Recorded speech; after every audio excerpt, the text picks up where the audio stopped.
Yeah, what are you doing? Introducing the video. Oh, yeah, I don't look. I've been crying and stuff. We've had our first argument. You're talking into her. Because this prick is didn't book enough. You're talking to this.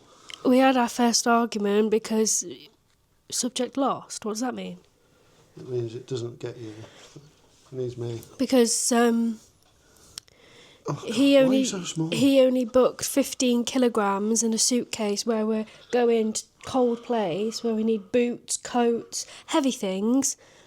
So he's had to pay 20 quid now, so we can take 27. Anyway, welcome to our new channel. Don't put that in. That's Vicky. She's the argumentative one. So yeah, this is our new channel. It's called Lee and Vicky. You're coming back just so people can see you not like being a knob. So yeah, this is our new channel. It's called Lee and Vicky, and we're going to document ourselves travelling and doing stuff as a family. We've got a little girl. She's not coming with us, but we are going to Krakow today.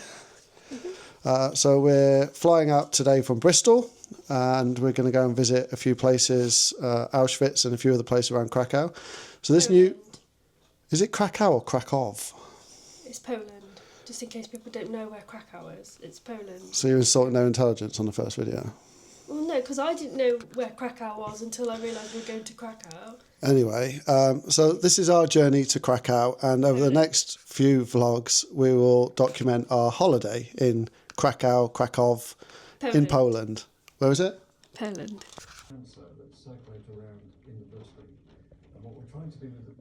That's Lee turning the water off. I always make him turn the water off when we go abroad, you know, for safety reasons, and the boiler. And then I go around the whole house checking all the plug sockets because I'm not a paranoid person. In fact, I am, and I'm a really anxious traveller. Not because I'm scared of flying or anything, just I hate leaving the country. Which is ironic because I spent 10 years, well, me and Lee both came out of the military, travelling the world. And then as soon as I come out of the military, I get a fear of travelling. So this will be fun. Still. Actually fights odours and doesn't just cover them up. I don't know where he's gone. Over 1,000 He's disappeared.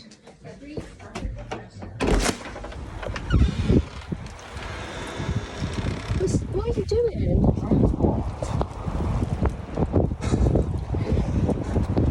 Oh, this drain? Yeah. Is the water off? The water's off, but that's blocked. Well, if the water's off, that'll be fine, because it won't be any water coming out in a minute. It's the rainwater, you dipshit. You just unblocked a drain and turned the water off, so now you can't wash your hands. Yeah. You scab.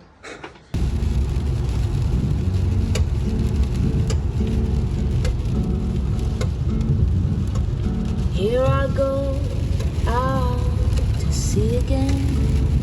The sunshine fills my head.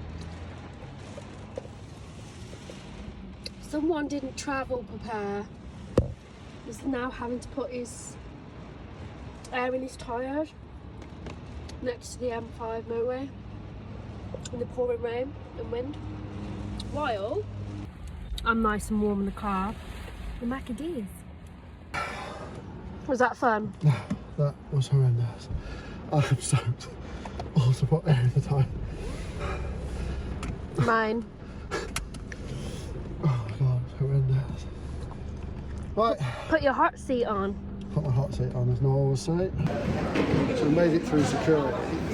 Vicky is like honestly, you think she was an international drug dealer, the amount of like shaking she does. But we're here, we made it through security, so onto the flight. Calm down now? Yeah. Like an international drug dealer you are. That's what you... That's what it's like going through security, you. Just panic. Okay, just panic. I don't like it. And she's shouting her mouth off. She asked me one more time about the passports. I'm going to kill her. Like, she is the most nervous person in the world to go through airports. It's unreal. But she's gone off to get a coffee, and she'll come back and ask me about the passports. Doesn't believe me that the flight gates don't open till 20 past 4. Bet she asked about the passports. They've got an accessorise here. You're not playing on that. You're not playing on that. Yeah, I'm playing the game, yeah. What do you want to ask me? You definitely got passports. Told you. Told you she'd ask the passports.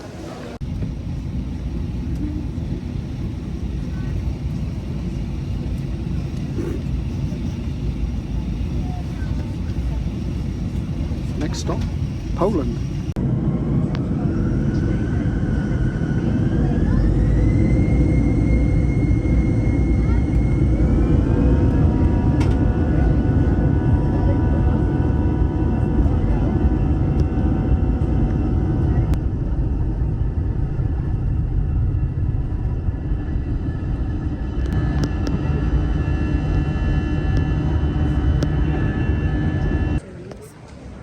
I'm just having a look at my stand. Why is it always you who gets grilled by people at immigration? Did you not get? No, I didn't get asked a single question. It's grilling you. How long are you here for? What are you doing here? Oh no, do you think that's because they're watching me? No, it's just because you look nervous. That's the problem. You always look nervous. So we made it to Poland. Almost had a scare. The camera, sorry, not the camera. The suitcase got stuck on the conveyor. Everyone else had gone. It was just about to phone EasyJet up, and there it was. It popped up on the conveyor. So panic over. Time to get into the hotel. Get the taxi, get a Bolt, get to the hotel, and then we'll tell you what we're doing tomorrow. Made it. So we are staying at the Doubletree by Hilton. It's 10:20, and we've got to be up at 6:25. In fact, no, we've got to be up at 5:30 to get picked up at 6:25 because we're going somewhere special. Anyway, should we go see this hotel room? Yeah. I've just dropped something. We got free cookies. I mean, how good is free cookies? Right, 529 for a Vicky. It's very nice, isn't it? Yeah. Apparently, we've got a room with a view. There we go, 529. Key card in. Oh. Right, oh, 50. This is nice. Oh, this reminds me of Dubai. It's like a really similar to the room we had in Dubai. Little desk to do some editing on. Very nice. Oh, just put one on the front of the camera. What we got? You can't really see because it's dark. Car park and a building site. But apparently we get a really good sunrise in the morning, which we'll probably miss because we're getting up at 5:30. So yeah, we're getting up at 5:30 tomorrow. We're going to Auschwitz tomorrow, somewhere I've always wanted to visit. Got a real deep history with the World Wars, military family. Vicky's was in the military as well, as was I. So it's 10:30. We got to be up at 5:30. So I'm going to bed.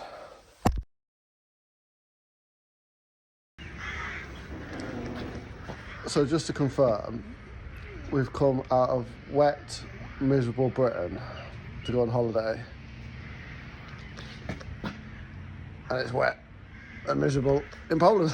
It's literally like exactly like English. I feel like I woke up back in Britain. It looks foggy, dark, rainy, wet. It literally looks like Bristol when we left yesterday. Just how I like it.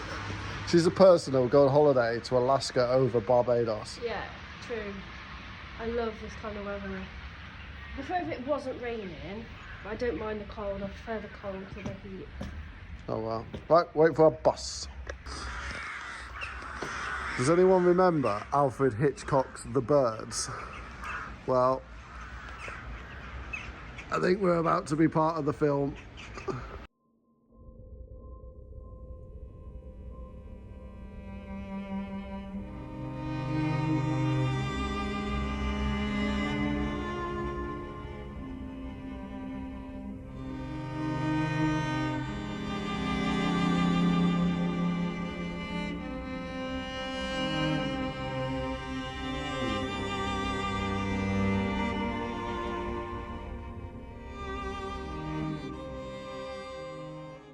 As you enter Auschwitz, you are met by the sign, famous sign, Arbeit macht frei, work sets you free, with the B upside down on purpose, made by the prisoners as a sign of disobedience.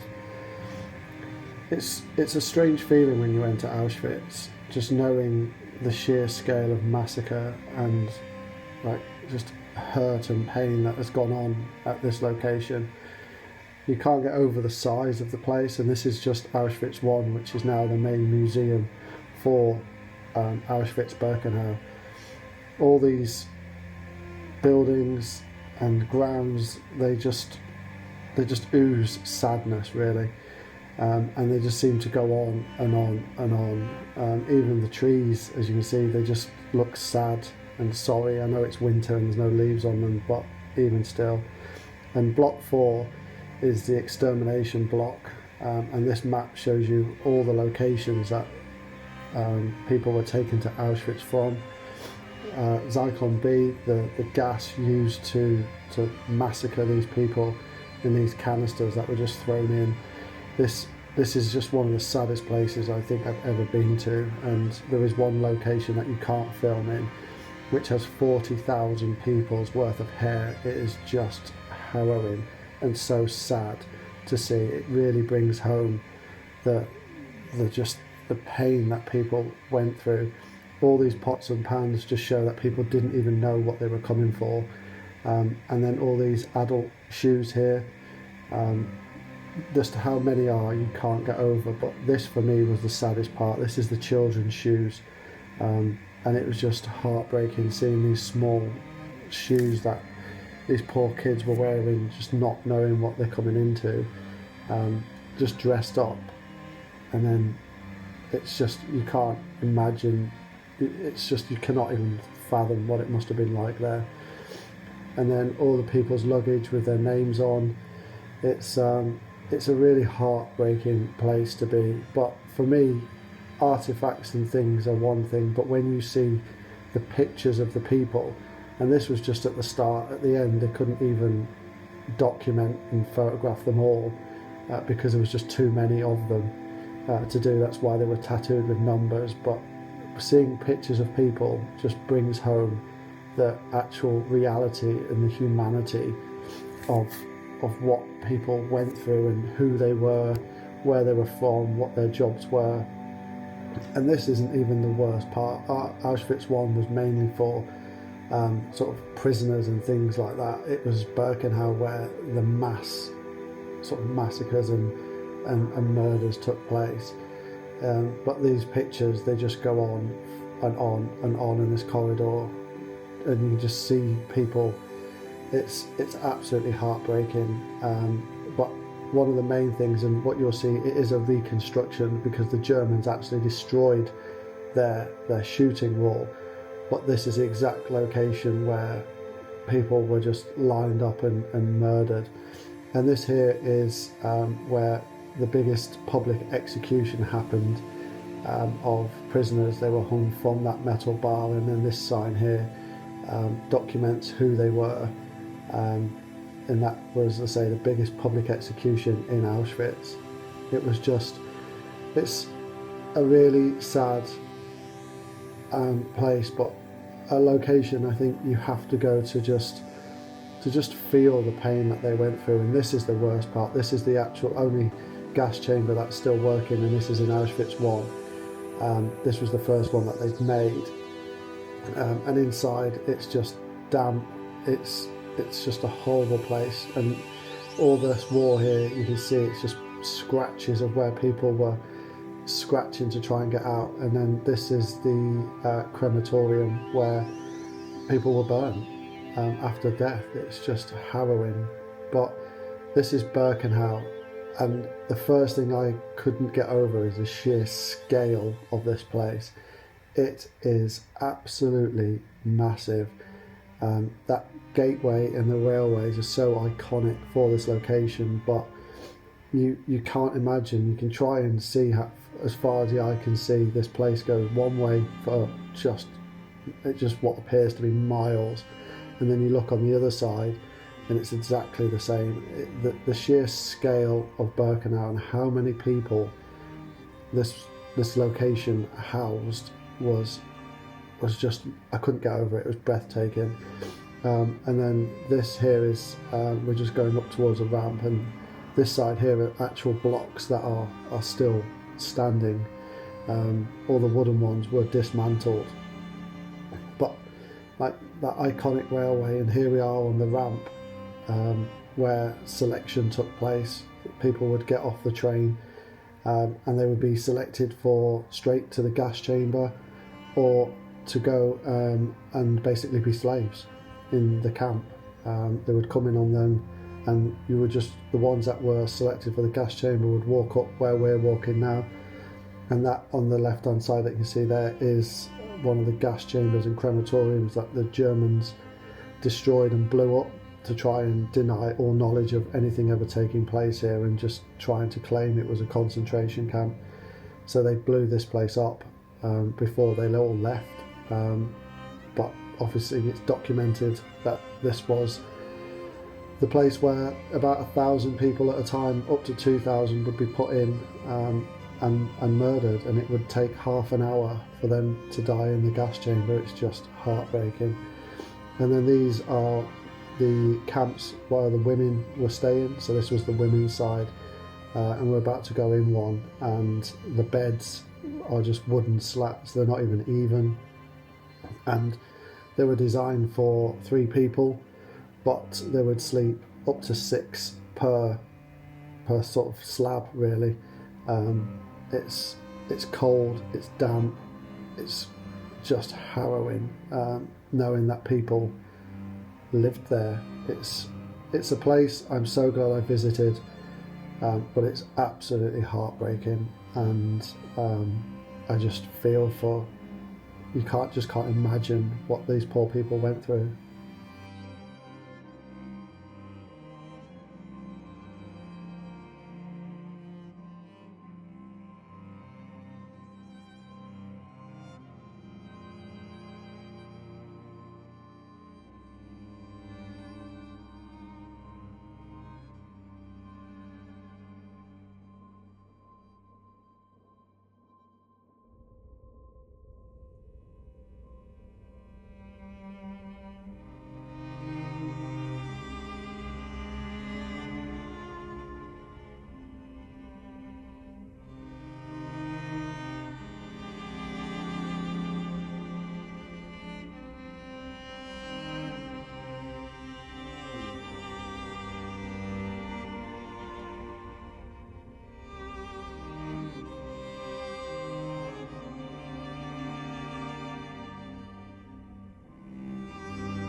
It's cold here in Poland, babes.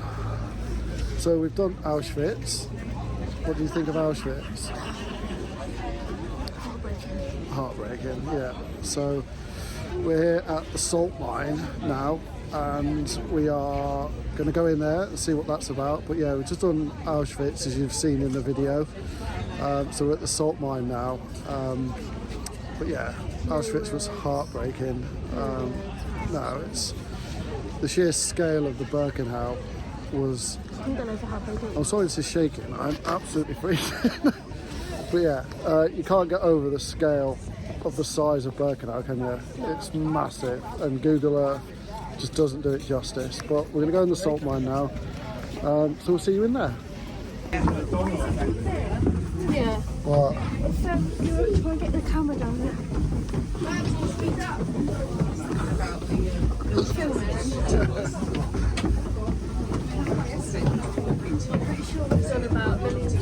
We've done 40 levels. I don't know how many there are, but we're on 41 now.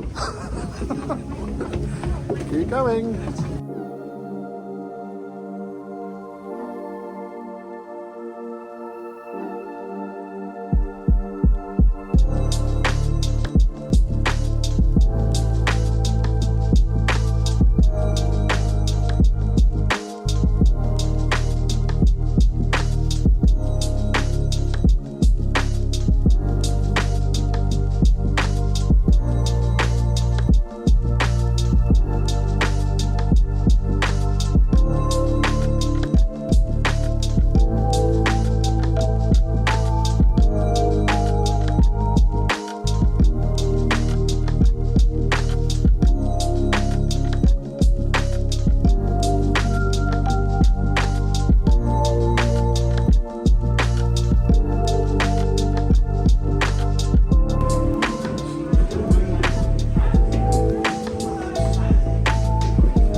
Going down.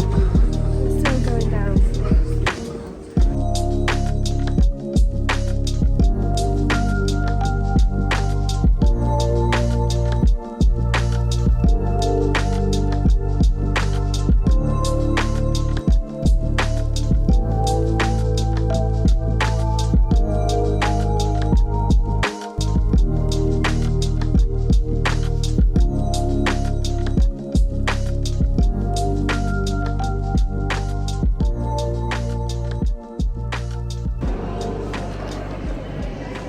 Why is that all so close? Why do you have to get me in looking like a...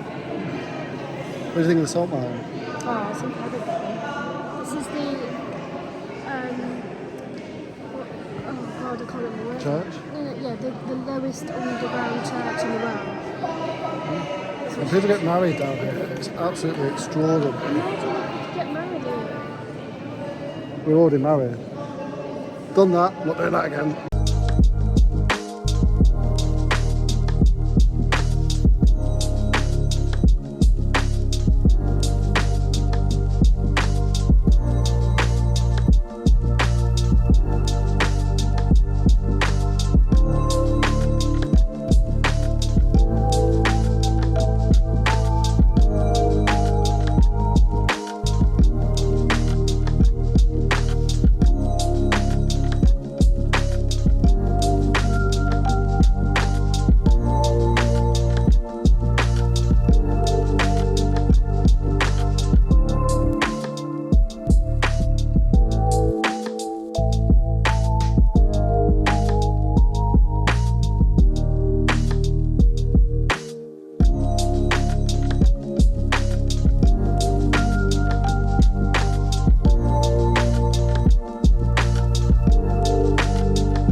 For any more steps? Well, what goes down must go back up. There better not be steps. Not right saying, but you know what I mean. Oh, just come outside, just going to the gym. So I need to end that vlog, I just realised. So thanks very much for watching our first vlog. Really means a lot to us. It's a channel we want to start up and just like vlog as a family, things you can do as a family, days out, little holidays and stuff like that. Yesterday, Auschwitz was a complete emotional roller coaster. Hopefully I've done it justice in the vlog and talking over it, and if not, please comment below. But we had a great time there. It was a bucket list for me. I'm really glad I did it. But otherwise, thanks for watching. Please subscribe and follow us for more.